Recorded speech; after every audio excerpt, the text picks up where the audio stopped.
சரி ஷேப் பாருங்க. என்ன ஷேப் அது? ஆர்க் பேரபல். பேரபல்.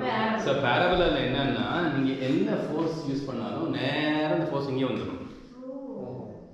பிரின்சிபல் இங்கே வந்து நீங்கள் ரேடியேட் பண்ணிங்கன்னா இப்படி போய் பேரல் லைன்ஸாக வெளியில் வரும். அதான் பேரபல். அதனால் இந்த இதெல்லாம் பார்த்தீங்கன்னா டிஷ் ஆண்டனா பேரபல் ஷேப்.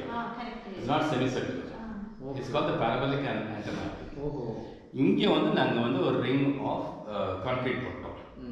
இப்படி ஒரு அமுக்குனா கூட அங்கே போய் தள்ளும், அங்கே போய் தள்ளினா போக முடியாது. அது ஒன்று. அப்புறம் இந்த ராட் பேர் டை ராட். அப்படி ஒரு எர்த்குவேக் வந்துச்சுன்னா இதை சேவ் பண்ணுறதுக்காக டை ராட். அவனை ஹியூமன் பீயிங் சேவ் பண்ணுறதுக்காக பில்டிங்கை சேவ் பண்ணுறது. இப்படி வந்து இப்படி பிடிச்சிக்கிச்சு இல்லை, அப்படி மூவ் பண்ணால் சேர்ந்து மூவ் ஆகும்.